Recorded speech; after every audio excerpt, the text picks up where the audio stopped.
Bom dia a todos, né? Mais um dia aí com Café Consciência, né? Que acontece todas as segundas-feiras, às 10 horas da manhã.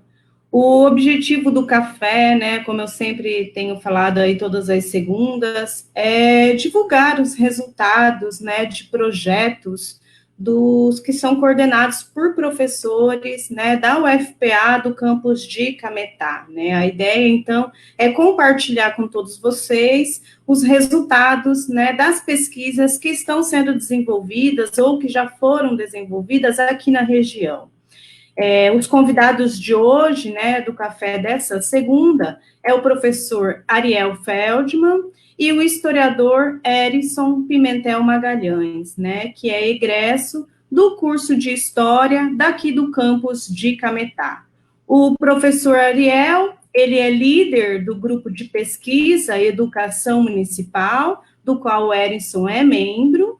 O grupo ele foi criado em 2018 e pretende investigar a gestão educacional em pequenos e médios municípios do interior do Pará, considerando aspectos políticos, aspectos econômicos, históricos e as relações sociais inerentes a essas localidades. Assim, o conhecimento produzido ele terá uma dupla dimensão, pois pretende dialogar com a literatura científica já existente, mas também formar criticamente a comunidade municipal em uma linguagem que seja acessível ao grande público, sobre aspectos relevantes da gestão educacional, sem perder de vista os aspectos gerais que influenciam decisivamente a gestão educacional municipal, notadamente o regime de colaboração e aspectos estruturais do financiamento da educação no Brasil.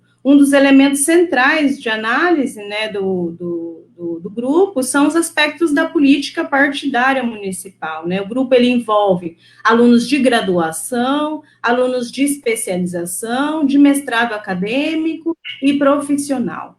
O projeto apresentado pelo professor Ariel e pelo Erison, ele está intitulado Educação Municipal, Política, Sociedade, Financiamento.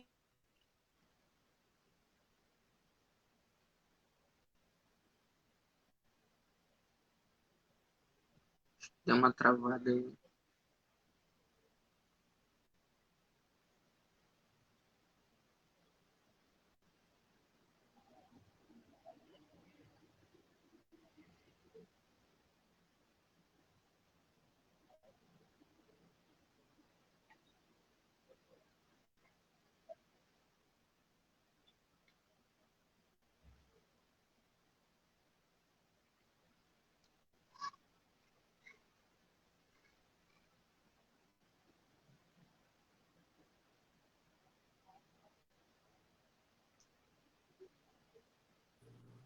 Me desculpem aqui, né? Falhou a conexão, mas esse é um projeto que teve um período de vigência, né, de agosto de 2019 a julho de 2020, né? Então, assim, eu gostaria muito de agradecer a presença do professor Ariel e do Erison, né, por estar aqui conosco nesta segunda-feira para expor aí resultados do seu projeto de pesquisa. Então, sejam bem-vindos, professor Ariel e Erison, e fiquem à vontade para expor os resultados, né, da pesquisa de vocês.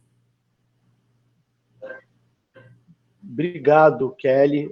Primeiro, parabenizar aí você pela iniciativa desse Café com Ciência, que eu acho que é muito importante a gente estar divulgando as pesquisas realizadas no nosso campus, que produz muita pesquisa de qualidade. Muito bacana o projeto aí nesses tempos de distanciamento. E agradecer ao público que está conosco, né? Dar bom dia a todo mundo, bom dia, Harrison. Primeiro, eu queria contextualizar um pouco o nosso projeto de pesquisa. Minha formação é História, eu sou um historiador, tá, que estou há 5 anos participando de um programa de pós-graduação em Educação, Então, a nossa pesquisa ela tem um caráter interdisciplinar. É primeiro importante frisar isso, até institucionalmente falando, né? O Harrison é um egresso do curso de História. Então, a gente tem no nosso grupo de pesquisa alunos da pedagogia, principalmente alunos da História e muitos mestrandos em Educação. Tá? E respeitando aí as minhas origens na história, eu vou primeiro fazer uma breve contextualização da educação municipal, dessa ideia de que a educação, o ensino fundamental, né, essa etapa da educação básica, ele é responsabilidade dos municípios. Tá? Ao longo da nossa história, tá, da história brasileira, que o Brasil é um país federativo, uma federação. Aí a polêmica se é uma federação desde o século XIX ou a partir da República, mas enfim, ao longo do século XX, as matrículas responsáveis de responsabilidade do município eram em torno de 20% a 30%, as matrículas no ensino, no que hoje a gente conhece como ensino fundamental. Tá? Então, ao longo de todo o século XX, os estados, tá? Hoje nós temos 27 unidades na federação com o Distrito Federal, tá? Os estados eles eram responsáveis por 60% a 70% das matrículas no ensino fundamental e os municípios por apenas 20% a 30%. Essa foi a proporção histórica ao longo de todo o século XX.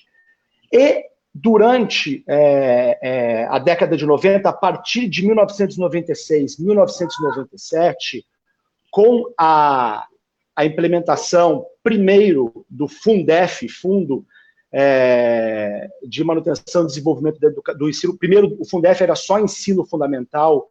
Tá? Então, a partir do Fundef, essa proporção ela se inverte. Tá? Essa proporção se inverte e os municípios passam a, num processo que durou aí uns 5 a 10 anos, tem um brusco processo de municipalização do ensino fundamental.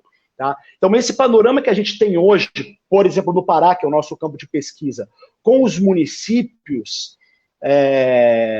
sendo responsáveis pelo ensino fundamental, é algo nessa proporção nacional de 60% a 70%, é algo muito recente na nossa história, instituído pelo que a gente chama de política de fundos, que primeiro foi o Fundef, a partir de 2006, 2007, o Fundeb, que acaba esse ano. É uma das discussões mais importantes no cenário político nacional para a educação e, de um modo geral, é a renovação do Fundeb.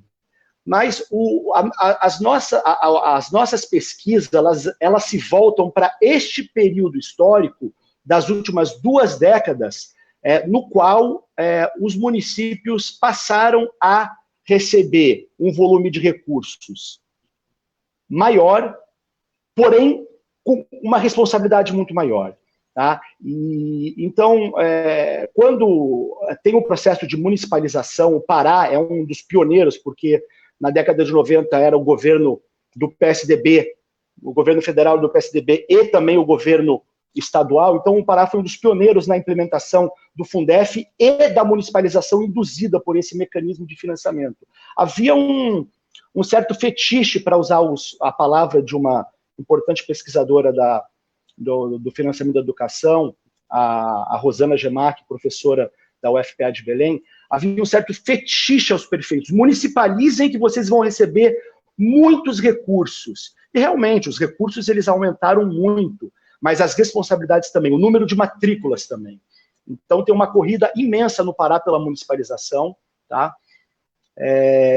E isso impacta as relações sociais e políticas da localidade, do município. Tá? Então, o nosso projeto de pesquisa tem esse foco de olhar a importância política da gestão da educação para a política local e também esse duplo movimento. A educação ela tem muita importância política e a política interfere na gestão da educação.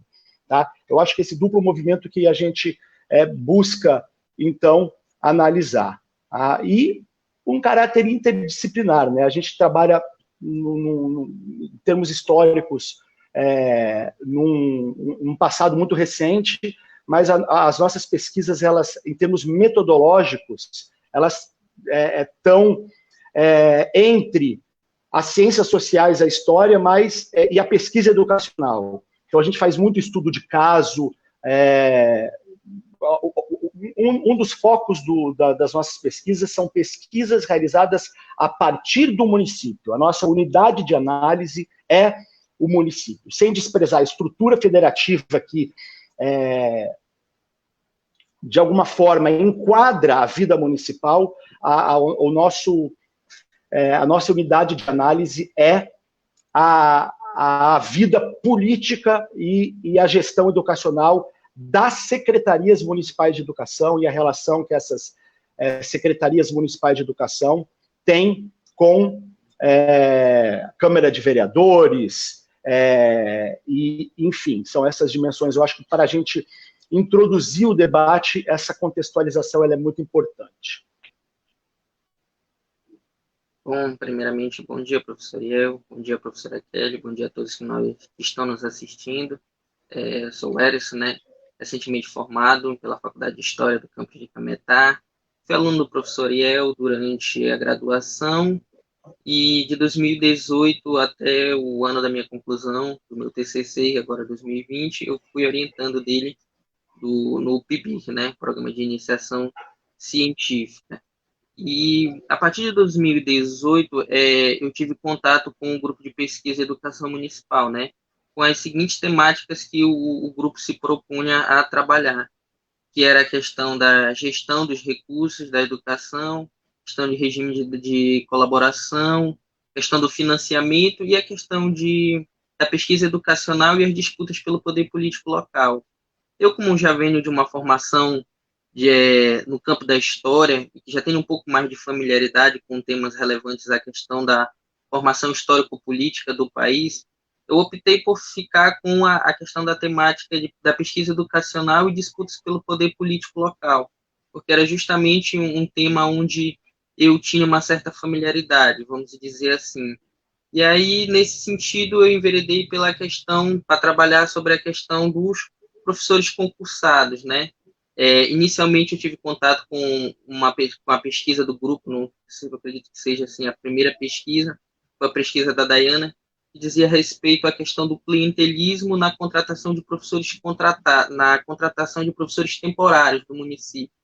Ou seja, a nossa amiga Dayana, ela verificou a questão do fenômeno do clientelismo. O que é esse fenômeno, né? É uma categoria de relações sociais onde existe a troca de favores, que a gente pode classificar dentro da literatura mais recente como uma relação entre clientes e patronos. Vamos dizer assim, patronos são aqueles que detêm o poder político e econômico, e clientes são aquelas pessoas humildes que, de uma certa forma, precisam de um emprego ou precisam obter algum determinado serviço público e não teriam acesso por outros meios formais, pelos meus canais formais, a não ser por intermédio de algum padrinho político. Então, nesse sentido, eu tive contato com essa pesquisa da Dayana. E aí a gente traz aqui um pouco do conceito do que eu trabalhei na minha pesquisa, né? Que é a questão do mandonismo e o clientelismo na lotação e na distribuição de carga horária para professores concursados da CEMED. A princípio, são dois conceitos que dizem respeito muito a questões como podemos dizer, as formas tradicionais de exercício do nosso poder político, ou de um passado político pré-moderno, pré-industrial, onde nós não tínhamos ainda o processo de burocratização do Estado e tudo mais, onde as relações interpessoais elas interferiam muito na questão da distribuição de cargos públicos, na questão de nomeações de pessoas que iam adentrar o espaço público, iam gerir a que a gente chama de coisa pública, né?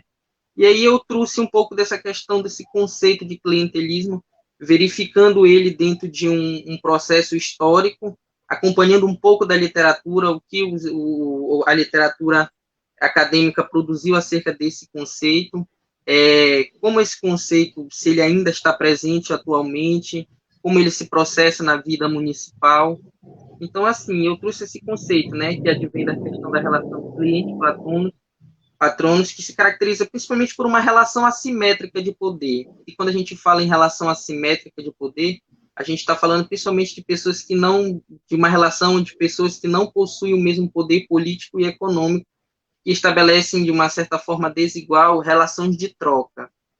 Então foi nesse sentido que a minha pesquisa ela começou a se basear, né, a partir do contato com a questão da temática da minha amiga Dayana, que investigou a questão dos professores contratados.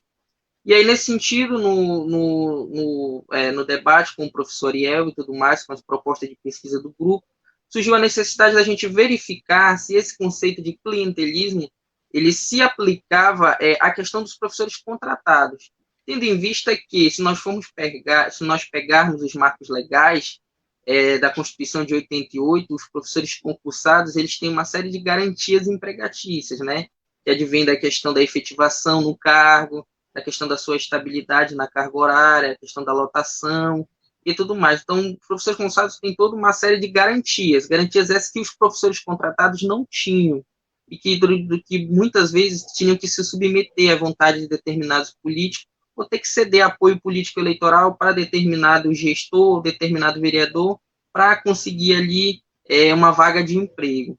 E aí a gente pensou nessa questão de verificar se isso acontecia, se essas relações clientelistas elas aconteciam com professores concursados, né? Porque a gente partia do pressuposto de que os professores concursados eles têm ali uma carga horária definida, a estabilidade na sua carga horária, a estabilidade empregatícia e tudo mais. Então, ao longo da minha pesquisa, eu inicialmente comecei com uma revisão bibliográfica do conceito de clientelismo, que eu já trouxe aqui um pouco para vocês, que é essa relação assimétrica de poder, essa relação desigual de poder que se dá entre pessoas de diferentes status social, de diferentes níveis de poder econômico e político, e é um conceito que, ao longo do tempo, vem permeando bastante as relações políticas no decorrer da nossa formação política brasileira. É um conceito que alguns historiadores, alguns pesquisadores, sociólogos já trazem desde a formação do Brasil colônia, passa pelo Brasil imperial, tem muita força no Brasil imperial, porque, segundo o historiador Richard Graham, é o principal elemento de sustentação do poder imperial da época, que era as formas como os cargos eram distribuídos entre familiares, parentes, amigos e tudo mais. Então, de certa forma, eram essas relações que asseguravam que determinados agentes adentrassem ao poder político e permitissem que a reprodução desse sistema político ocorresse, né, dentro dessas questões, né? Então, o que acontece? No decorrer da minha pesquisa, eu procurei evidenciar o seguinte: nós temos uma literatura que trabalha com esses conceitos, como clientelismo, mandonismo, patrimonialismo, o coronelismo, que é um conceito que esteve em grande evidência durante o período da nossa Primeira República, ou seja, o coronelismo era o sistema pelo qual as relações de poder se desenvolviam na Primeira República a partir do município, segundo Vitor Nunes Leal. Na obra Voto e Enxada, o município, o regime representativo.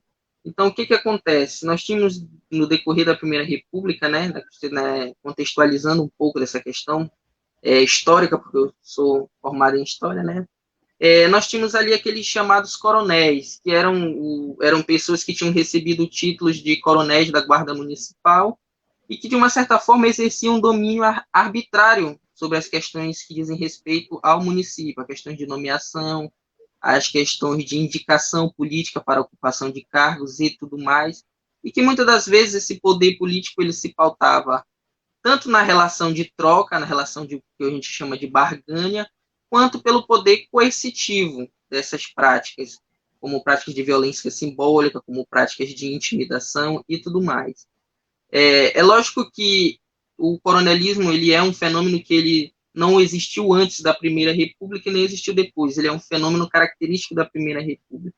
Só que com o passar do tempo, né, essa questão dos chefes locais, ou como a Maria Isaura Pereira Queiroz, em um clássico chamado O Mandonismo Local na Vida Política Brasileira e Outros Ensaios traz o conceito do mandão local, o chefe local, aquele que, por uma determinada questão econômica, social, de prestígio social, adentrou o espaço político e exercia sobre a população um domínio arbitrário ou um domínio de caráter patrimonial e tudo mais, cuja a realidade daquelas pessoas era inserida numa realidade cotidiana essencialmente agrária, e aonde existiam questões onde a desigualdade social era muito grande. Então, isso permitia com que certos sujeitos com determinado poder econômico podiam cooptar pessoas e tudo mais para servir naquela rede de clientela, para poder, de uma certa forma, ascender ao poder político. Então, são características, assim, do nosso processo de formação política que vem passando por essa questão. Uma questão importante é que a maioria desses estudiosos, pelo menos descreviam que essas relações tenderiam a desaparecer, principalmente as correntes que pensavam essa questão a partir da década de 50, que começaram a se debater com essa questão a partir da década de 50. Essas relações que diziam respeito a um passado pré-moderno, pré-industrial, de não burocratização do Estado político brasileiro, elas tenderiam a desaparecer. Desaparecer por que maneira? Desaparecer pelo processo de industrialização, elas desapareceriam principalmente com a questão da urbanização, onde essas relações interpessoais de proximidade elas já não seriam mais tão fortes, e com isso esses chefes locais já não teriam mais tanto poder e influência sobre a população, e principalmente com o processo de burocratização do Estado e tudo mais. Só que no decorrer da minha pesquisa, eu entrei em contato com a literatura mais recente, que é a literatura da ciência política, onde esse conceito de clientelismo ele vem tendo uma certa predominância dentro do campo da ciência política, principalmente dentro do que a gente chama hoje de regime político republicano, democrático, ou seja, o clientelismo, há quem trate o fenômeno do clientelismo como um resquício de reminiscências de um passado pré-moderno, pré-industrial, de realidades essencialmente agrárias, onde predominavam relações de dependência, patronagem, autoritarismo, e principalmente onde as desigualdades sociais elas eram muito assentadas. Só que o que acontece? Ao verificar a literatura recente, eu comecei a entender que esse fenômeno, diferente de outros fenômenos da nossa formação histórico-política brasileira, como o patrimonialismo, como o mandonismo, o coronelismo, ele é um fenômeno que possui uma certa longevidade, não porque ele é uma herança de um passado pré-moderno, pré-industrial e tudo mais, mas porque é um fenômeno que consegue se adaptar a diferentes formas de exercício do poder político. E aqui é um fenômeno que é compatível principalmente com as nossas formas de democracia capitalista, que é as formas de democracia que nós temos hoje. Então, eu pude entender que, de uma certa forma ou não, este fenômeno ele acaba orientando a questão da formulação de políticas, a questão da alocação de recursos, a forma, o acesso diferenciado a determinados recursos, e principalmente atua na questão das formas de indicação de cargos, de pessoas que vão ocupar determinados cargos políticos, seja na prefeitura ou em qualquer órgão que estejam ali ligados. Então, nosso sentido foi buscar fazer essa pesquisa e relacionar ela com a questão da pesquisa municipal, porque ao verificar a literatura, eu descobri que a questão política e educacional e disputa pelo poder local, elas estão situadas muito dentro de um campo da história da educação. Ultimamente, eu não encontrei pesquisas recentes que tratavam uma certa... que não tratavam assim essa forma com bastante evidência. Geralmente os temas estão ligados à questão de desconcentração, descentralização, a questão de gerenciamento, financiamento e tudo mais, regime de colaboração, mas disputas pelo poder político local era algo que eu não encontrava não encontrava uma base maior de pesquisas. Então foi nesse sentido que eu decidi relacionar pesquisas educacional e disputas pelo poder local, verificando principalmente a questão dos professores concursados. Como eu já tinha como base um trabalho que foi um trabalho que iniciou com a nossa bolsista Dayana, eu dei continuidade a essa questão, evidenciando a predominância desse conceito como ele vem se reformulando ao longo do tempo e como ele está presente, principalmente na SEMED, na Secretaria de Educação Municipal de Cametá.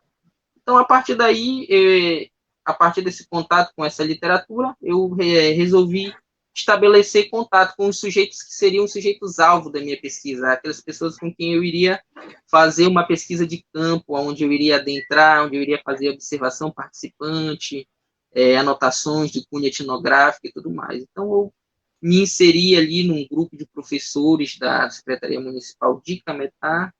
Comecei com conversas informais e tudo mais. Depois eu comecei a conhecer um pouco do cotidiano, um pouco da trajetória de alguns professores concursados da Secretaria Municipal de Cametá. E eu fui tendo conhecimento de algumas questões que diziam respeito ao meu tema de pesquisa, que era a questão da presença do clientelismo e do mandonismo. Então, nesse sentido, a minha pesquisa foi direcionando, foi articulando esses dois elementos conceituais com a realidade. O que eu pude observar, e a partir da amostra que eu obtive, é que o que acontece? Nós temos em Cametá a questão muito grande pela cooptação por apoio político-eleitoral. E esse apoio ele se intensifica muito em períodos de eleição. Mas ele não ocorre somente em períodos de eleição. Ele é uma coisa que ele vai ocorrendo durante o decorrer de uma gestão. Por exemplo, determinado professor que é concursado lotado em uma determinada escola. Eu verifiquei que havia algumas denúncias no que dizem respeito às formas como determinados professores concursados eram tratados em relação a essa questão. Por exemplo, determinados professores eram lotados em uma escola, só que por algum motivo eles eram devolvidos à SEMED porque naquela escola pertencia ao vereador fulano de tal, o vereador X. Então, naquela escola só poderiam trabalhar pessoas que eram indicadas por aquele vereador. Então, nesse sentido, os professores concursados, cuja carga horária e cujos seus direitos trabalhistas haviam sido assegurados pela questão da Constituição de 88, acabavam sofrendo com essas práticas, com essas formas de perseguição, as formas de perseguição política que são muito evidenciadas, que foram evidenciadas em um longo processo de formação histórico-política do nosso país. E o que acontece? Muitas das vezes, uma das coisas que eu consegui evidenciar é que o clientelismo ele é uma forma de relação, de relações sociais, e também uma certa forma de dominação uma forma de dominação do espaço público, em que ela se pauta em questões que são essenciais, como relações de dependência, e que principalmente os políticos que estão ali, vamos colocar assim, vereadores, gestores municipais, eles agem tanto pelos canais formais quanto pelos canais informais da política. Então, nesse caso que eu evidenciei, foi que é uma prática que, no caso dos professores concursados, ele anda muito pela questão da informalidade, porque uma coisa é você tem professores contratados por um determinado tempo, por indicação política, outra coisa é que você tem professores concursados, que tem toda uma série de garantias estabelecidas pela Constituição, que são normatizados pelo seu PCCR, né, que é o Plano de Cargos, Carreiras e Remuneração, que é o documento pelo qual se regulamentariza a questão da atuação docente no que diz respeito à lotação, remuneração, férias, cargas horárias e tudo mais. E o que eu pude evidenciar é que em um dos parágrafos do nosso do PCCR de Cametá, o que era que acontecia?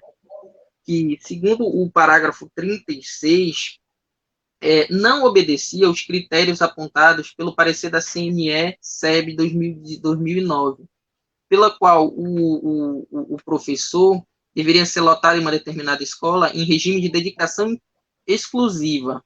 E no lugar de regime de dedicação exclusiva, aparecia a questão de lotação por tempo determinado.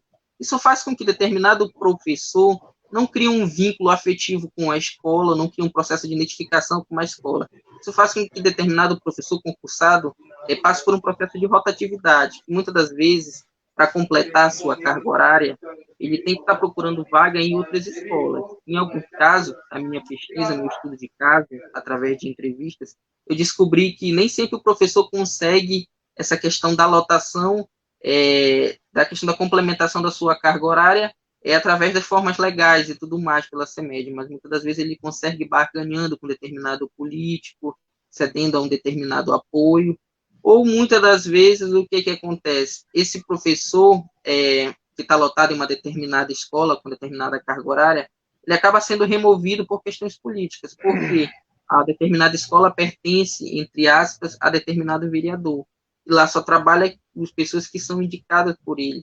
Um elemento, assim, que não é central da minha pesquisa, mas que também já está sendo desenvolvido pelo grupo, é a questão do cargo de diretor escolar em Cametá.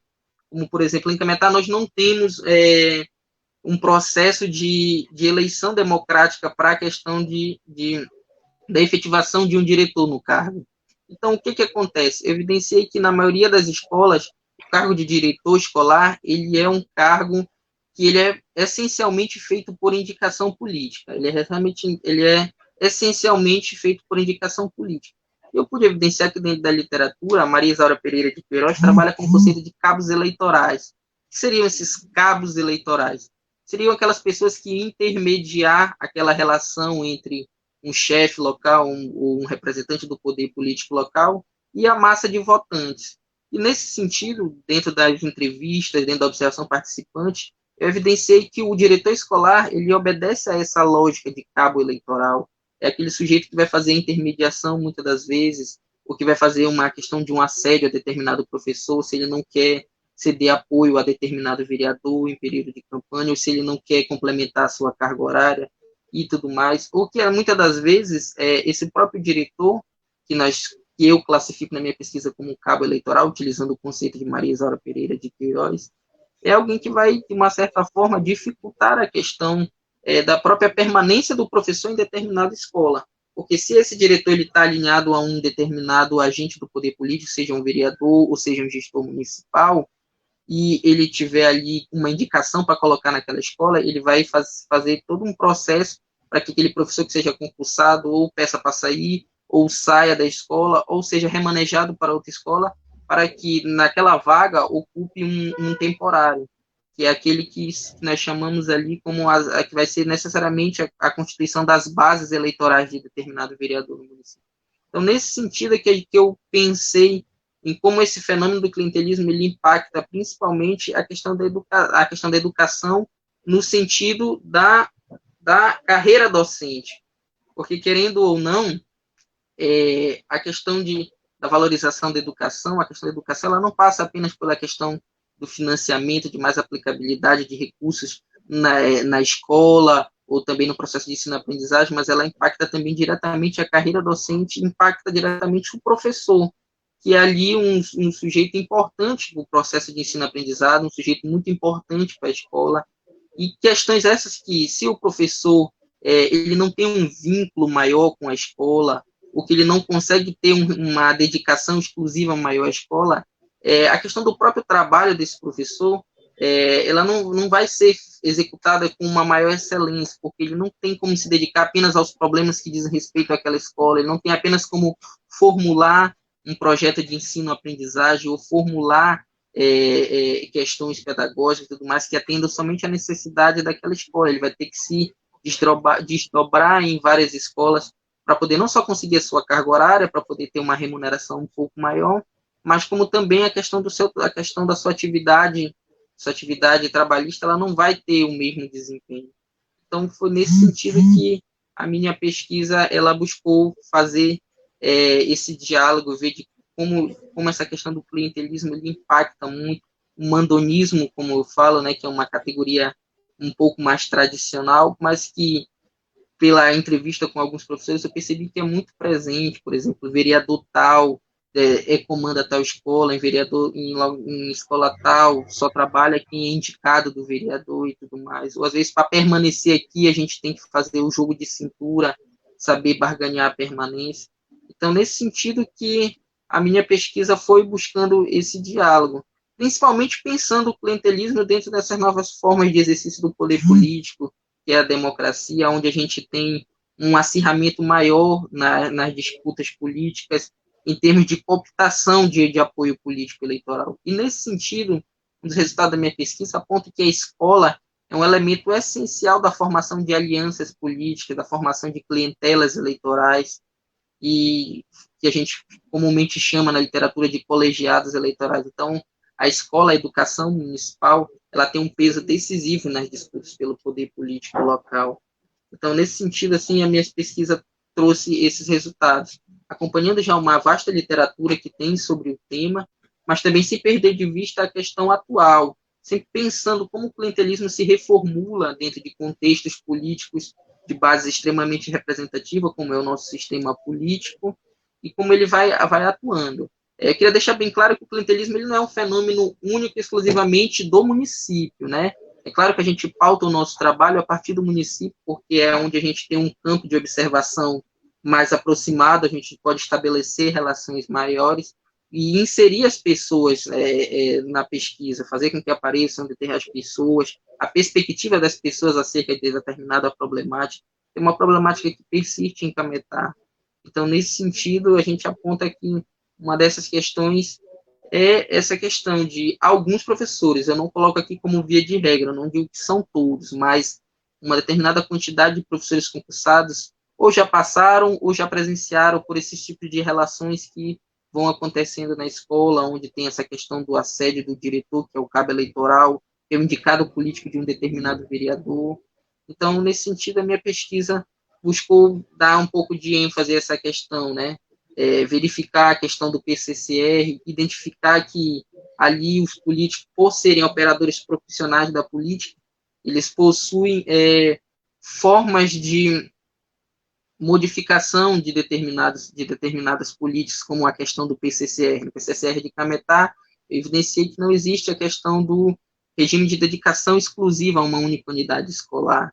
E isso é uma das questões que impactam diretamente na questão da forma com que o professor vai lidar na escola. Isso faz com que ele não crie um vínculo com uma única unidade escolar, onde ele não possa dedicar um tempo maior a uma série de projetos pedagógicos, a uma série de projetos de ensino-aprendizagem melhor. Ele tem que ficar entre uma escola e outra, e isso, de uma certa forma, para o profissional da educação, né, causa um certo desestímulo e tudo mais. Isso contribui muito para que a questão da educação ela fique um pouco fragilizada.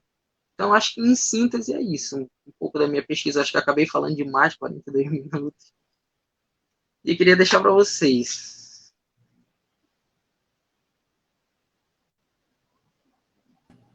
Kelly. Oi, professor Ariel, quer falar ainda alguma coisa? Senão eu já vou começar aqui com os comentários do pessoal.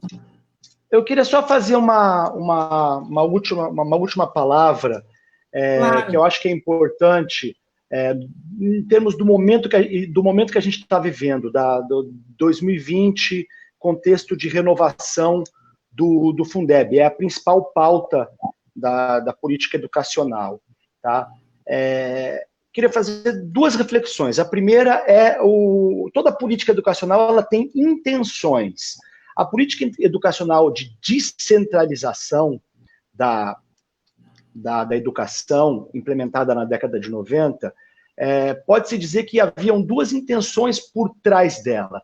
Uma intenção que ela está muito mais... Houve um movimento municipalista da educação na década de 80, que tem esse tema da municipalização da educação para gerar democracia, para ampliar a democracia, para aproximar mais a administração da coisa pública do cidadão no âmbito local. Ele é muito antigo, ele remete a Anísio Teixeira, que é um dos grandes pensadores da educação brasileira, e na década de 80 houve um movimento municipalista que teve, inclusive, influência para dar o chão constitucional da Constituição de 1988 de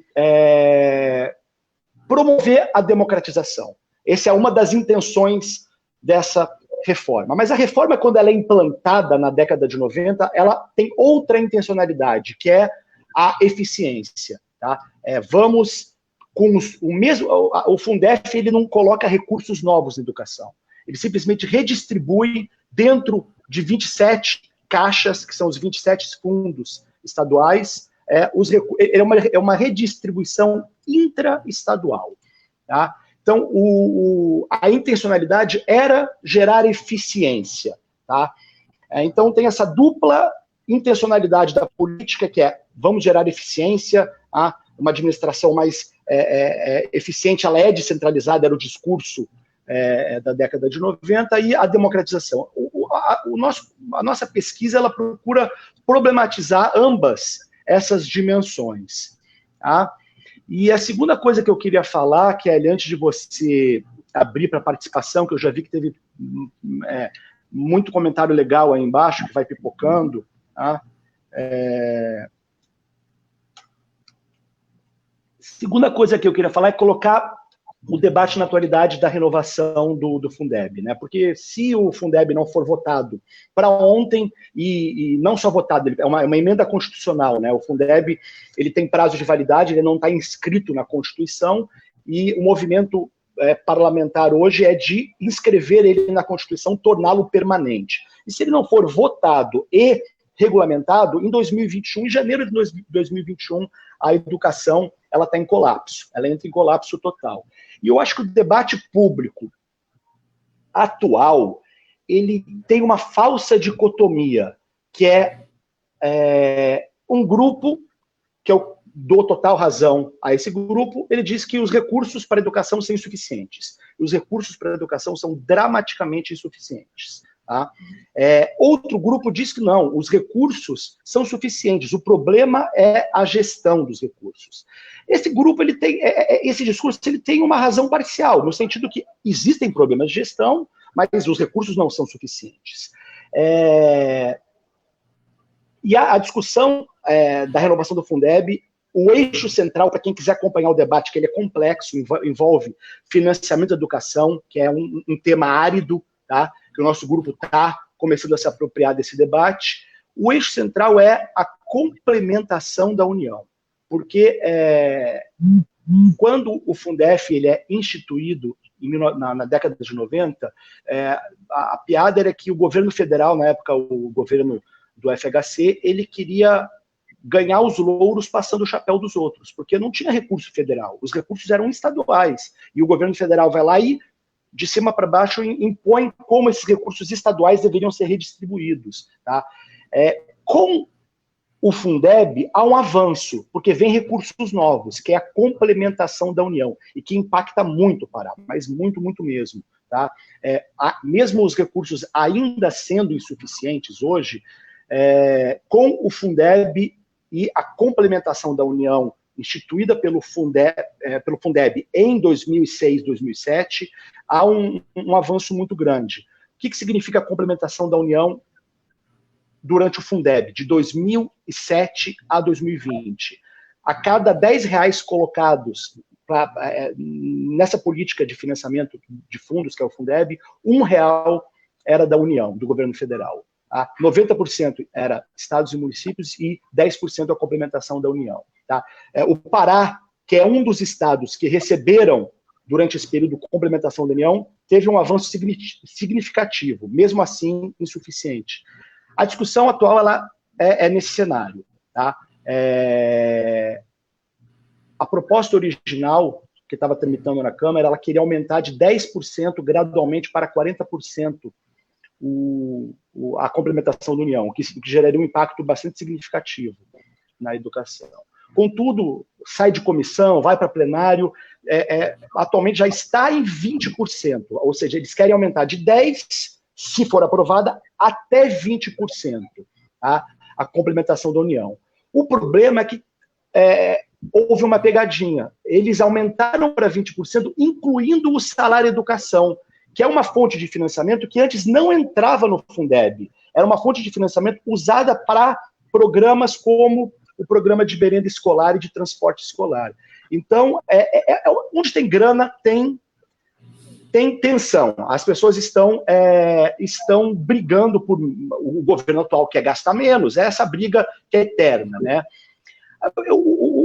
É muito importante colocar que o nosso grupo de pesquisa, ele defende a ampliação dos recursos para a educação, mas enquanto uma pesquisa realizada no âmbito municipal, a gente precisa dizer que os recursos para a educação, eles são muito grandes no panorama do município. Não quer dizer que eles são suficientes. Tá? Significa dizer que eles impactam a vida política local. Só para dar um exemplo e finalizar essa minha fala, Kelly, constitucionalmente, o município deve aplicar no mínimo 25% dos seus impostos em educação. É o que diz a Constituição. Com a política de fundos, que tem uma série de redistribuição, um município perde recurso e dá para outro, o Estado perde recurso e dá para outra, uma política redistributiva. Por exemplo, Cametá é um município superavitário no Fundeb, coloca na cesta do Fundeb menos recursos do que recebe. Em Cametá, o orçamento da CEMED representa algo entre 50% e 60% de todo o orçamento municipal. A gente sabe que é uma cidade onde a economia vive muito em função da renda pública. Né? Então, o nosso grupo de pesquisa ele procura tensionar e verificar de que forma que a educação exerce uma importância política muito grande. Tem outros fatores políticos muito relevantes. A educação não é o único, nem o mais importante, mas ela tem um peso muito relevante na disputa política municipal. Eu acho que é um pouco disso que a gente está tentando fazer através dessas pesquisas, como o Harrison muito bem, eu acho que o Harrison conseguiu dar o exemplo do que a gente está fazendo. As pesquisas que a gente está fazendo são estudos de caso, com circunscrição municipal, com um foco temático muito bem definido. No caso do Harrison, a questão dos professores concursados, rotação e carga horária, né, a ausência de uma política de incentivo à dedicação exclusiva, que foi uma das constatações do Harrison. Eu vou falar algumas temáticas que já foram trabalhadas no grupo e sugerir temáticas para quem estiver interessado em desenvolver pesquisas novas. A questão dos professores temporários é uma questão que exerce uma importância política muito grande nas disputas locais. Já temos estudos de caso. Cametá, Igarapé-Miri, Portel, a gente está desenvolvendo. A questão dos diretores escolares, estamos começando a fazer pesquisa. O Silvaldo tem desenvolvido uma pesquisa nesse sentido. O nosso aluno acabou de entrar no mestrado no PPG Duque. Mas tem muitos temas em aberto, mas muitos temas em aberto. As temáticas em aberto, elas são inúmeras. Vamos lá. A atuação dos conselhos de controle social, Conselho Municipal de Educação, nessa perspectiva de disputa por poder local. A atuação dos conselhos escolares nesta perspectiva. Tem pesquisas já desenvolvidas, a pesquisa da Zenaide, que também é integrante do grupo, já desenvolveu uma pesquisa sobre conselhos escolares, mas a gente queria aprofundar sobre essa questão da disputa pelo poder local. A questão dos dinheiros do PDDE, Programa Dinheiro Direto na Escola, e a disputa entre atores políticos locais disputando esses recursos. A atuação de vereadores em escolas rurais, isso está pipocando como algo que tem um significado muito grande, né? As escolas rurais parecem ser territórios em disputa por vereadores, né? Eu citei aqui só algumas temáticas, tá, que a gente pode vislumbrar, mas as possibilidades são muitas. E, como eu disse, é um grupo interdisciplinar. Então, a gente é aberto, se a pesquisa tiver um foco, tiver uma metodologia, a gente é aberto a várias possibilidades. A gente não é um grupo de pesquisa fechado, né? Por ser interdisciplinar, história, pesquisa educacional, sociologia. O Harrison citou uma socióloga que é muito importante para o nosso grupo, que é a Maria Isaura Pereira de Queiroz. A ciência política, a gente está começando a se apropriar das discussões dela em relação a, enfim, nesse sentido. Então, eu passo aí para você, Kelly, você dá uma dinâmica. Tá bom. Muito obrigada, né, pela exposição, viu, Erison? Obrigada mesmo pela sua participação. Teve vários comentários aqui, né, na verdade, perguntas para ambos, o pessoal comentou bastante, e agradeço também a todos os comentários, bom dia aí a todos que estão assistindo. E a primeira pergunta aqui é para o professor Ariel, do Bruno Santos. Professor Ariel, um dos caminhos para a melhora da educação no âmbito municipal seria a sua federalização? Eu vi essa pergunta passando, é uma pergunta muito interessante, né? Eu confesso que antes de ser, hoje eu posso me considerar um pesquisador de política educacional, né? Em desenvolvimento, nós estamos sempre aprendendo, mas há 5 anos que eu estou nessa. Eu lembro que uma das falas que me chamou muita atenção foi na campanha, se eu não me engano, de 2002, o Cristóvão Buarque era candidato à presidência, e ele falava em federalizar a educação básica, né? Era uma espécie de utopia federalista, federalizante da educação básica. Eu acredito que essa foi uma das poucas manifestações públicas em termos de movimento político, pauta política concreta, uma campanha presidencial, por mais que pouco votada, tem uma repercussão, e ele depois acabou sendo ministro brevemente, né, do primeiro mandato do Lula. Eu vejo com muita simpatia a gestão federal da educação. O governo federal é o ente federado que tem mais recursos, que tem uma capacidade gestora muito grande. As instituições educacionais federais têm um relativo sucesso, são caras, talvez por isso que tem o sucesso, né? Tem regime de dedicação exclusiva, né? Que nós temos dedicação exclusiva, a gente sabe o quanto isso impacta em termos de solidez institucional, né? A pessoa faz aquilo de corpo e alma o tempo inteiro.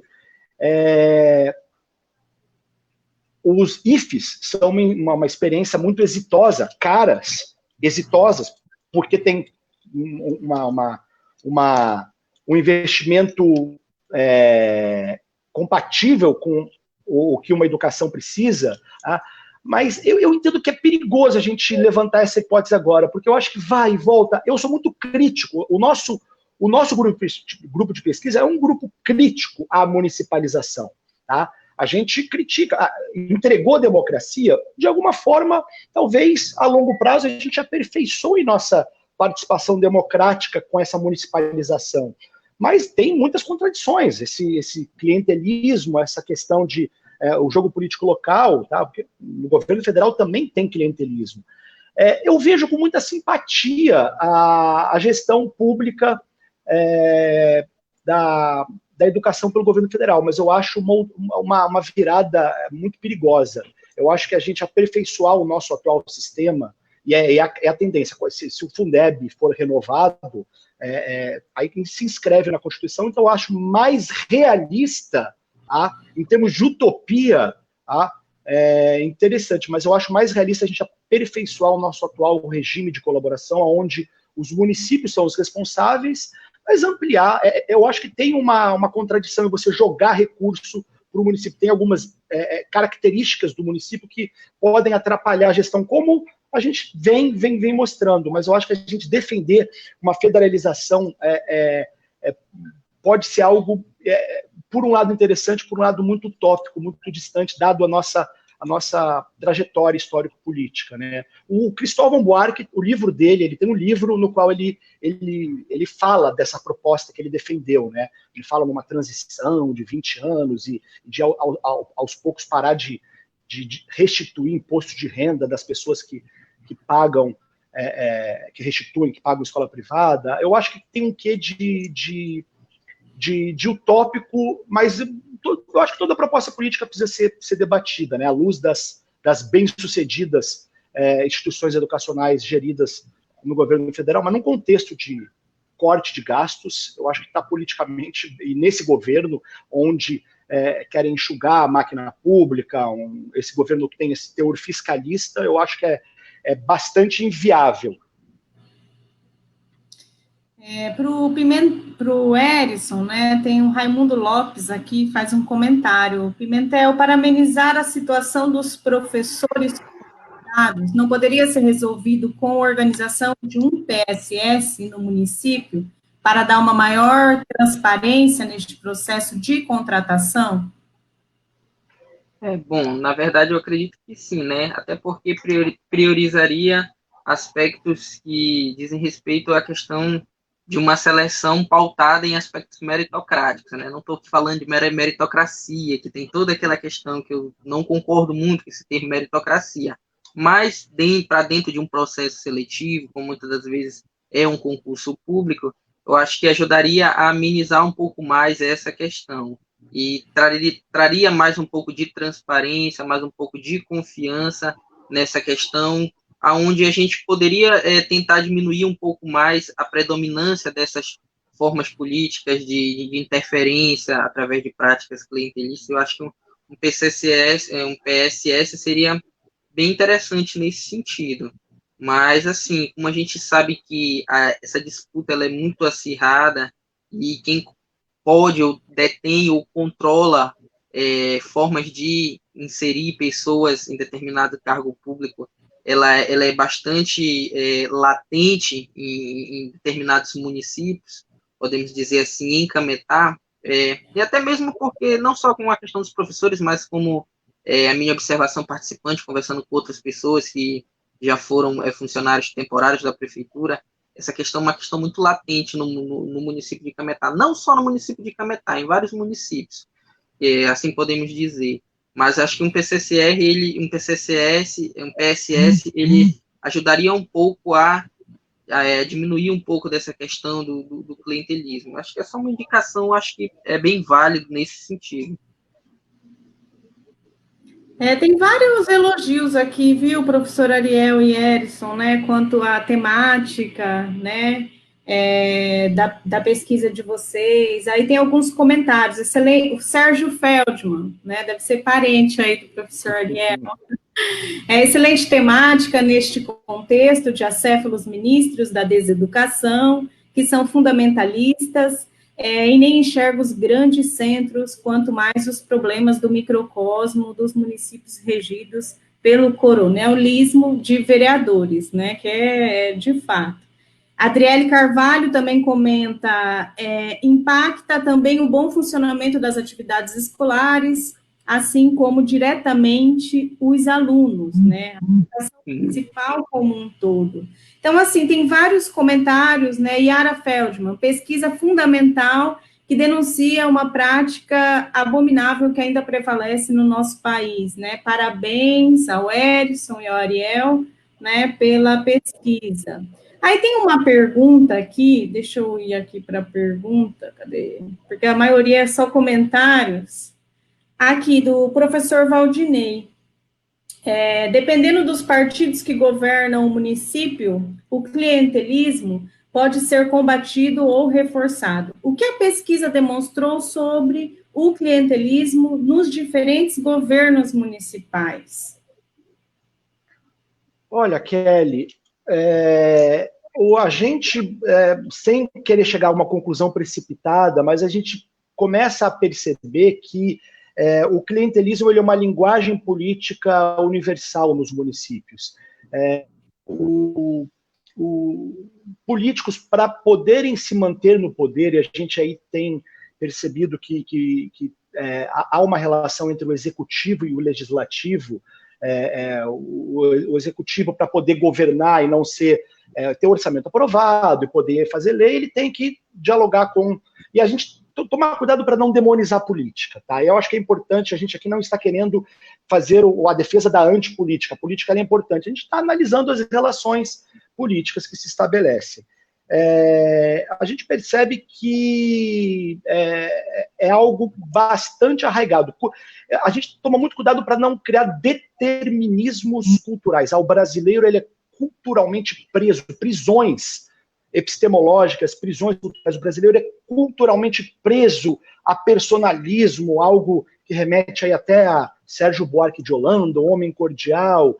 A gente, tomando esses cuidados, a gente percebe que são práticas que transcendem a colorações partidárias, porque são práticas e importante. A gente fala de clientelismo, que é um conceito vago, ele é um conceito... O José Murilo de Carvalho, que é um historiador famoso, uma frase que é muito legal. Ele fala assim: o clientelismo foi usado pela literatura do século XX de maneira frouxa.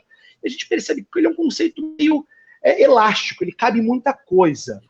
Mas uma característica básica dele é que ele é uma relação de reciprocidade, vai e volta. E os estudiosos, eles chamam atenção para a gente estudar o clientelismo do ponto de vista dos clientes. Tá? E a gente percebe que os clientes, que são a população pobre, que quer emprego, que quer algum benefício, ela vai atrás também. A gente não está querendo culpabilizar, mas é fazer análise. Então, é uma relação bastante arraigada, tá, no mundo social. Isso não significa que os partidos sejam iguais, tá, e que os partidos sejam iguais. Por exemplo, na questão dos professores temporários, em Cametá especificamente, tem um fator, a gente percebeu que as práticas políticas, na temática dos professores temporários, as práticas de contratação de professores temporários dos dois partidos funcionam de maneira muito semelhante. Contato face a face, olho no olho, uso de intermediários, troca de apoio político. Contudo, o governo do PT, a última gestão do PT do Irácio, de 2013 a 2016, promoveu um concurso. Então, um concurso impacta no número de temporários. Então, há sim diferença quando você realiza concursos. Tá?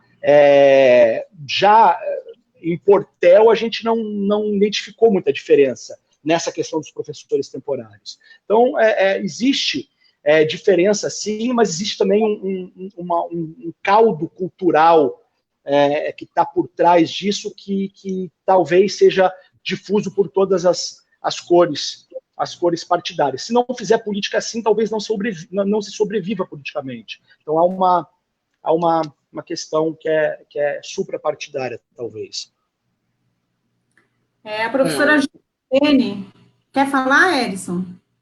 Na verdade, é só complementar o professor Ariel, né? Às vezes a gente tende muito a questão de centrar um pouco a questão do foco nos partidos políticos, nos agentes do partido político, mas também essa questão de observar essa questão desse hábito culturalmente incutido no próprio eleitor.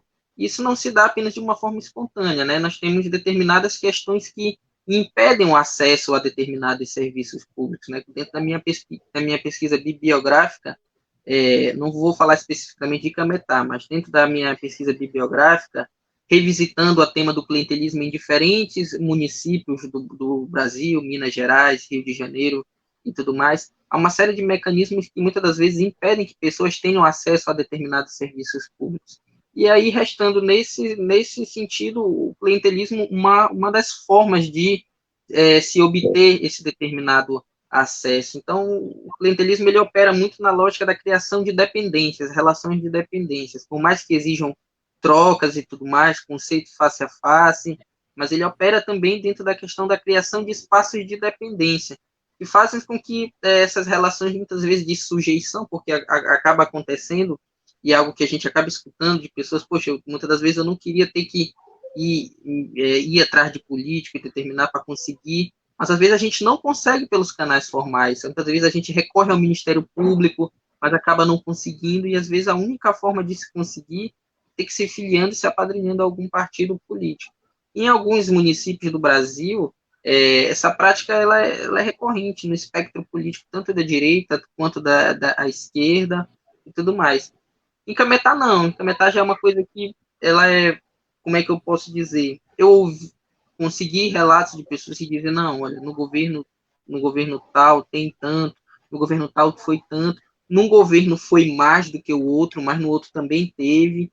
Então a gente tem, assim, meio que esse desnível. Em um determinado governo tem, um determinado partido não, e tudo mais, ou um determinado partido é menos do que o outro. Mas, de uma certa forma, o clientelismo é um fenômeno que ele existe, ele orienta, muitas das vezes, as práticas das ações dos agentes políticos, e que, muitas das vezes, também é um dos meios pelo quais as pessoas elas conseguem ter o acesso a algum determinado serviço público. A próxima pergunta aqui é da professora Gilcilene, né? Parabéns pela pesquisa realizada, professor Ariel e Erison. A questão que peço para comentarem é a seguinte: o que faz com que gestões municipais de partidos com bandeira democrática se igualam à política histórica de clientelismo, ao invés de combatê-la radicalmente?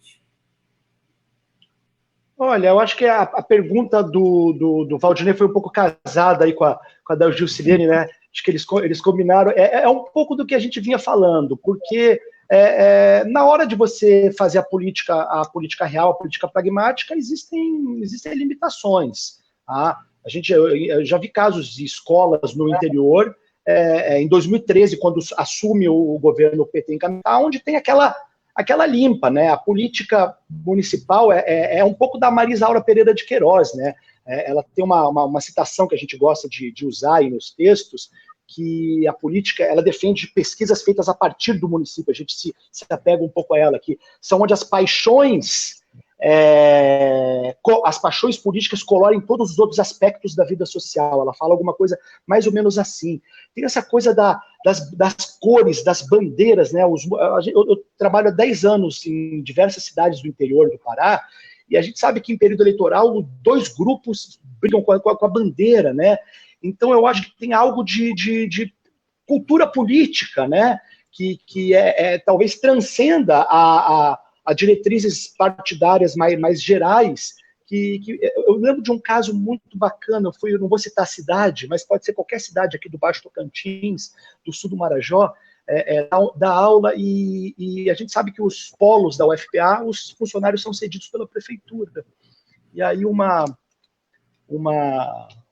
funcionária do polo, eu vi, trocou o governo e você continua aqui, porque troca governo, vai trocar, todo mundo vem. Teve uma troca de governo. Mano, em outubro, um mês antes da eleição municipal, quando eu vi que o barco estava afundando, eu pulei fora. Pulei fora e levantei bandeira, porque ela estava no governo anterior com cargo.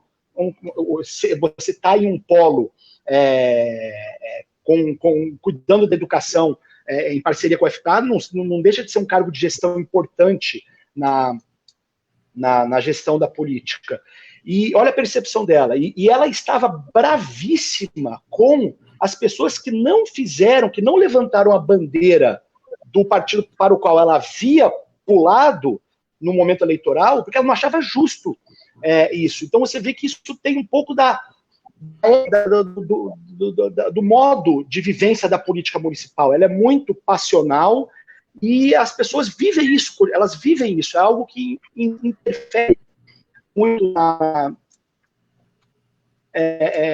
em todos os aspectos da vida social, as paixões políticas e partidárias locais. E as pessoas se movimentam nesse tabuleiro, né? A vida das pessoas está em jogo nesse tabuleiro. A Adriele Carvalho faz uma pergunta aqui. Professor Ariel, gostaria de saber como se dá a questão do concurso público. Essa demora em realizar concursos, ela pode estar relacionada ao clientelismo? A gente acredita que sim. O Ministério Público não tem uma atuação suficiente, tá? O Plano Nacional de Educação coloca que, como meta, que já passou até de 2 a 3 anos a partir da implementação do plano, que é de 2014, né? Que todas as redes tenham 90% de quadro efetivo. A Constituição diz que professores temporários precisam ser funcionários públicos temporários precisam ser contratados em regime de excepcionalidade. Eu acho que a pesquisa em Portel demonstrou que há uma resistência imensa do poder municipal em trabalhar. Ainda não é uma pesquisa publicada, graças a Deus publicaremos em breve. Demonstrou que tem uma resistência muito grande. Em comparação com outros municípios da região, em termos de percentual de professores temporários, o concurso que aconteceu em 2003 gerou impacto, está em 20% a 30% de professores temporários, 90% deles escolas da zona rural. Isso é um dado muito interessante. Os professores temporários afetam muito mais, em Cametá 90%, tá? Então, a gente entende que há uma resistência, sim, natural do Poder Executivo em não realizar concursos e uma insuficiência de atuação do Ministério Público. Há uma insuficiência de atuação do Ministério Público que a gente não investigou ainda. Outro tema, sim, atenção a quem está vendo essa live, quem quiser investigar a atuação do Ministério Público e as suas interfaces entre política e gestão educacional, é um campo que vai dar trabalho, é um campo diferente, mas seria uma pesquisa de altíssima relevância.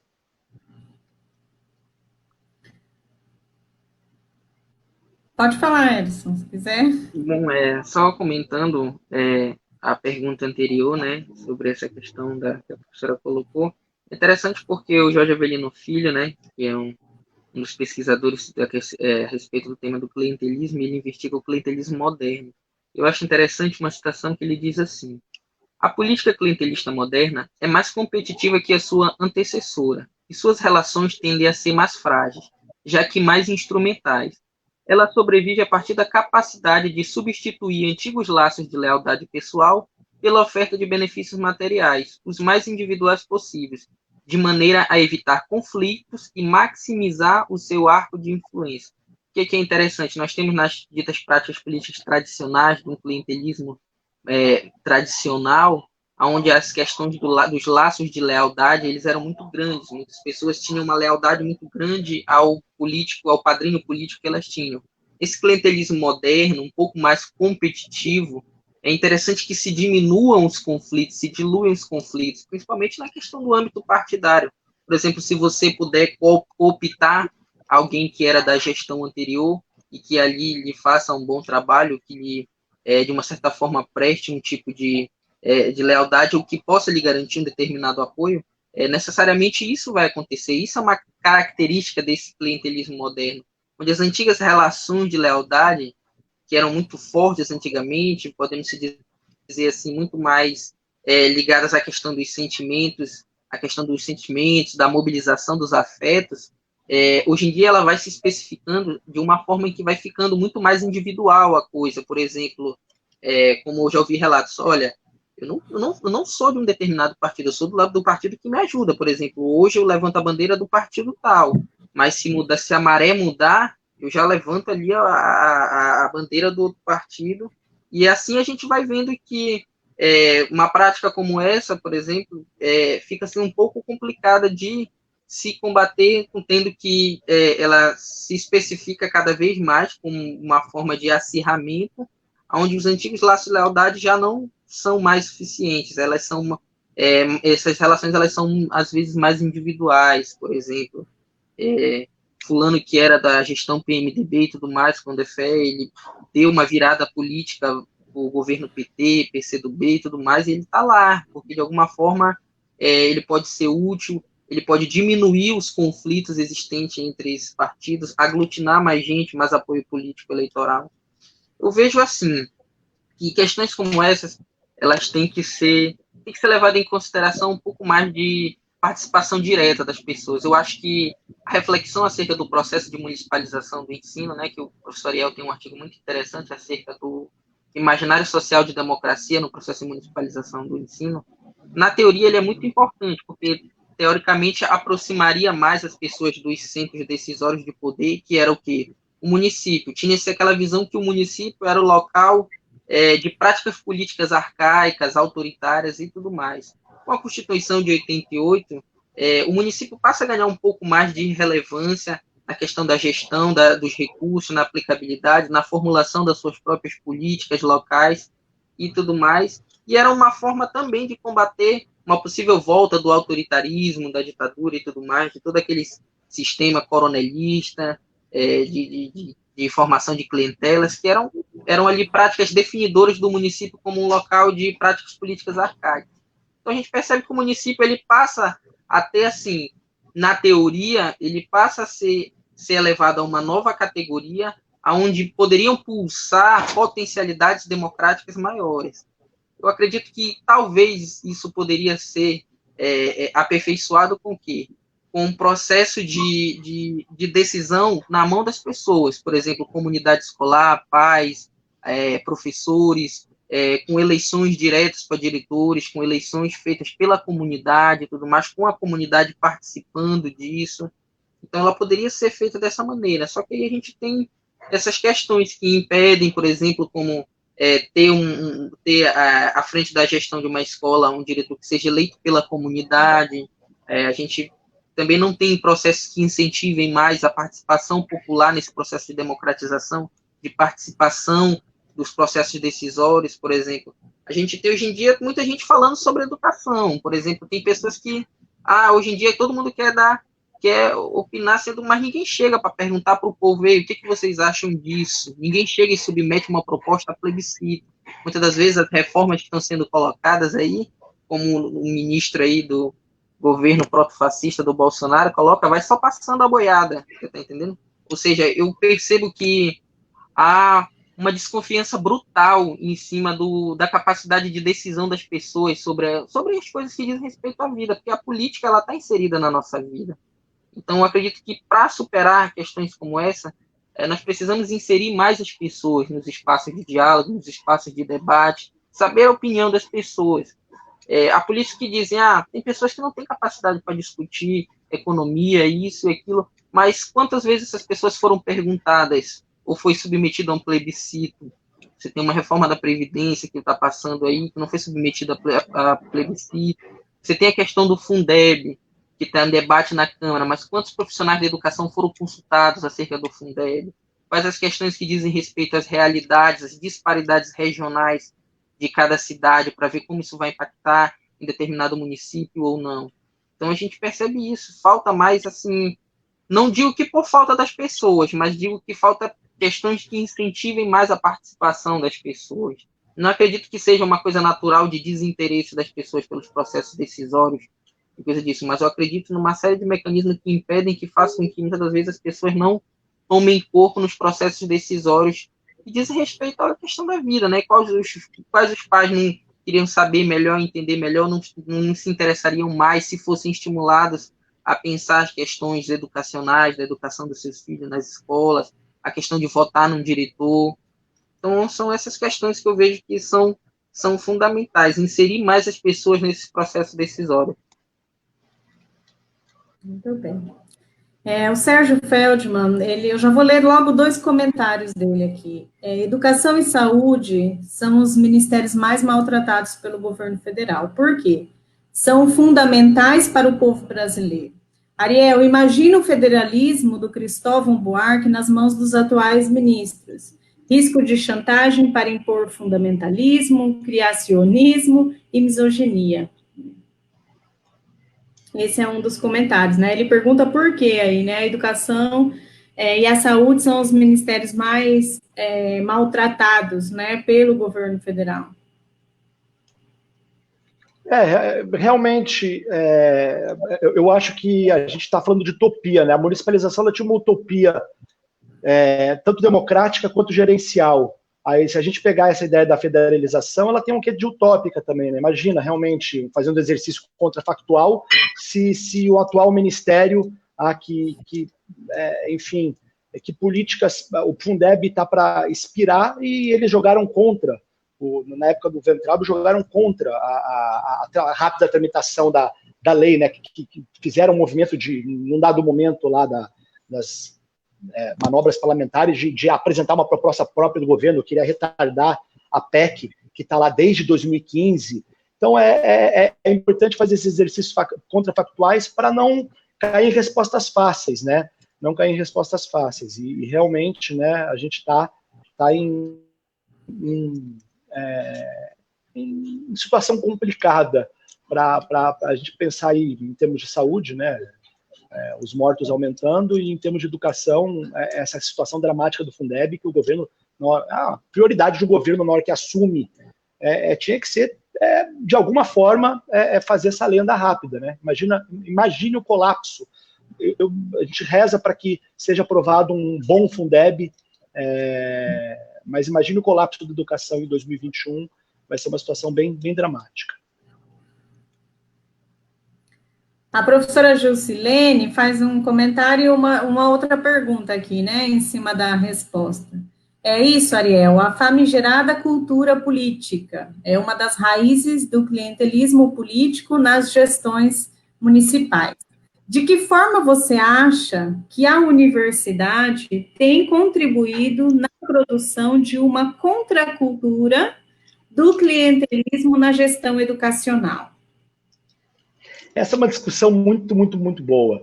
Recentemente, o professor Edir, eu tive um artigo publicado, o artigo é uma espécie de projeto de pesquisa, uma intenção de pesquisa, uma criação de uma agenda de pesquisa, muito do que a gente debateu aqui. Tá? O artigo ele chama Pesquisa de Política Educacional a partir do município. Tá? Quem quiser pesquisar aí no Google, tá? Pesquisa de Política Educacional a partir do município. Aí está sistematizada a nossa discussão. E o professor Edir, no grupo de WhatsApp, no nosso grupo interno, coordenou uma discussão que foi muito bacana, porque a gente fica entre o determinismo cultural, tomar cuidado, a gente percebe que tem uma raiz cultural muito forte, essa questão dessas práticas políticas de trocas assimétricas e que podem ser definidas como clientelistas. Tem também a questão da estrutura financeira, de dependência financeira, né? A gente faz aí, compara os empregos formais com os empregos de educação. Os empregos gerados pela CEMED dão, em muitos municípios, 40%, 50% dos empregos formais do município. Então, as pessoas não têm emprego formal, então existe uma relação de dependência, e a educação movimenta muito dinheiro, e tem a questão econômica, que não pode... A gente tenta não simplificar os fatores causais, que são múltiplos, tá? Torná-los todos relevantes, analisá-los todos, a cultura política e os determinantes econômicos, a gente tem que pensar nessas duas dimensões, sem torná-las absolutas. E a função da universidade, Gilcine, muito legal a pergunta, eu acho que produzir pesquisa já é pensar isso. Eu acho que a nossa função aqui é produzir pesquisa, produzir conhecimento, pensar. Essa é a função básica da universidade. E divulgar esse pensamento. A gente está ainda num processo de produção, o nosso grupo. A gente ainda não...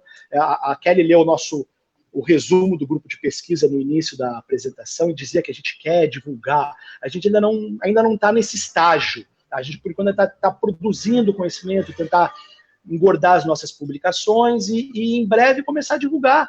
Porque eu acho que as pessoas, ao lerem pesquisas, vão problematizar essas questões, vão rever conceitos, mas, enfim, eu acho que cultura política não é fácil de ser modificada, o que não significa que nós, enquanto universidade, não estejamos, talvez, só pelo simples fato de estar fazendo pesquisa, gerando essa contracultura a qual a Gilcine se referiu. É isso, viu, professor? Os demais comentários, assim, são só parabenizando, né, o trabalho de vocês, a exposição do Erison, né, o pessoal está elogiando, desejando aí para ele sucesso na sua empreitada, né, o pessoal tem comentado aqui bastante dessa temática ser muito relevante para o atual momento que estamos passando, né, com esses desmontes da educação, com essas trocas de ministros, enfim, né?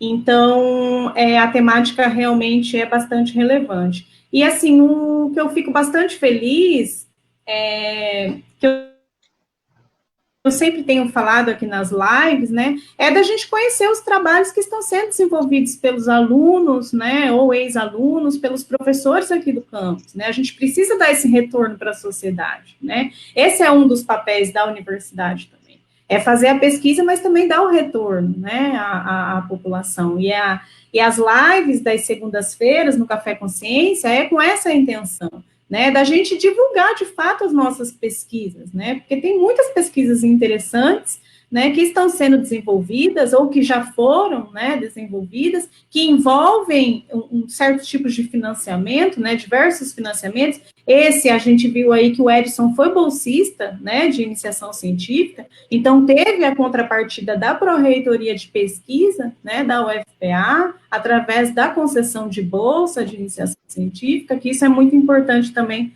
para a formação acadêmica, né, para a formação na pesquisa mesmo desses nossos alunos, né, eu acho isso bastante importante. E, assim, parabenizar mesmo, né, pelo excelente trabalho.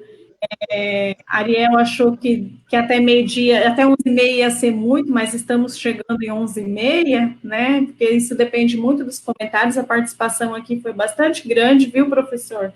Eu sei que vocês, não sei se o Edson também está vendo, porque como está no celular, né, não tem acesso aos comentários da live, mas depois dá para entrar lá na página do Facebook do campus, né, e ver. Inclusive, quem não assistiu, né, também fica lá gravado, ou se caso alguém queira assistir novamente, fica disponível lá no Facebook da UFPA do campus Cametá, tá? Então, eu quero agradecer mais uma vez, tá, a presença do professor Ariel e do Edson, né, por participar dessa live, por expor, né, esses resultados da pesquisa, que no fim, ela tem uma continuidade, né, não começou em 2019 e terminou em 2020, né, na verdade, como o professor falou aí, também tem várias temáticas, né, a ser discutidas aí dentro dessa linha, né. Só para ir comentando aqui mais o que estão falando, a professora Gilcilene, Ariel, está falando assim, com certeza, parabéns pelas produções do grupo de pesquisa que você coordena da universidade, e a todos os participantes do grupo com importantes impactos e contribuições na pesquisa acadêmica e sociedade. Parabéns e obrigada por esta live, né? Eliane Pimentel também comenta aqui, já sabia que você ia arrasar, muito orgulhosa de você, viu, Edson? A mãe, Então, minha mãe, o pessoal está só na torcida aqui, tá? E muitos elogios mesmo, a participação bastante grande. Adriele Carvalho faz uma pergunta aqui. Professor, que leitura você sugere para estar mais por dentro do tema? Parabéns pelo trabalho. Ela também mostrou interesse em participar do grupo, viu, professor? A Adriele já teve algumas participações no grupo, não sei se estou confundindo as Adrieles. A gente teve 2 ex-alunas Adrieles, mas eu acho que para estar atualizado no debate de política educacional, vale a pena acompanhar a campanha nacional pelo direito à educação. Os debates, é um debate árido, o debate do financiamento da educação, mas é o debate mais contemporâneo, ele é estruturante, tá, do que a gente está falando aqui. E o grupo também tem muita dificuldade por vir da história, mas a campanha nacional do direito à educação produz muito conteúdo sobre essa discussão do Fundeb, do dinheiro. Não é fácil, mas é uma boa forma de se iniciar ao tema. Se você tiver Twitter, dá para seguir eles no Twitter, né? Eu acho uma campanha nacional do direito, pelo direito à educação. Tá? Eles têm um site com bastante informação. Gente, eu espero que todos tenham gostado aí, né, da live de hoje. Na próxima segunda, a gente vai ter o professor Marcel Padinha, né, que é da Geografia. Na próxima segunda é o professor. Eu não sei se ele vai estar apresentando com algum aluno, ainda a gente está na organização da próxima live, né. E desde já, muito obrigado também ao David, né, que fica aí sempre nos auxiliando, né, pelos bastidores aí. E mais uma vez, obrigada, tá, professor Ariel e Erison, pela belíssima pelo excelente trabalho aí de pesquisa que vocês têm desenvolvido, tá, na região. Muito legal esse Café com Ciência, muito bacana mesmo, Kelly, tá? Eu acho uma belíssima iniciativa, tá? Agradecer a todos que participaram aí, professora Gilcilene, nossa coordenadora do PPGEDU, que tem segurado as pontas, que não é moleza, tá? O Valdinei. Agradecer ao Harrison, que fez uma belíssima exposição aí, mostrou um pouco do nosso trabalho, fez um marketing muito bom aí da pesquisa desenvolvida, melhor impossível, tá? É isso, valeu, gente. Queria agradecer o professor, Kelly, queria agradecer pela participação de todos também. Eu acho que esse debate ele é muito importante, principalmente nesses tempos que nós não podemos estar fisicamente nos espaços de debate, mas eu acho que nesses veículos de comunicação a gente pode expandir um pouco mais para outras pessoas, tanto do meio acadêmico quanto do meio não acadêmico, acerca daquilo que a gente produz e trazer também uma outra visão daquilo que vem sendo divulgado ultimamente, do que é a universidade, do que foi divulgado, do que era a universidade pelo nosso sinistro da educação, que já saiu aí.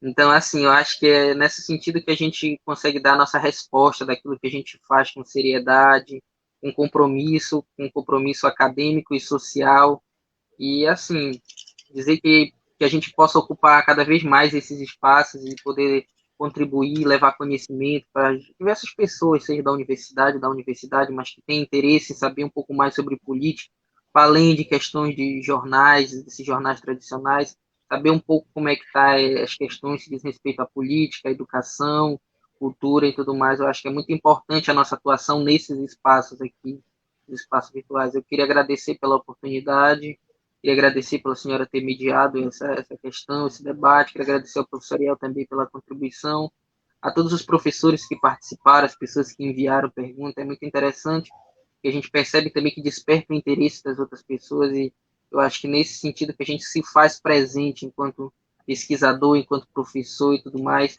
é despertando a curiosidade de outras pessoas a conhecer um pouco mais, a quem sabe se interessar pelo tema ou não, mas também a conhecer. Então eu só tenho a agradecer pela oportunidade. Tenham um bom dia a todos. Bom dia e até a próxima segunda. Tchau, gente. Tchau.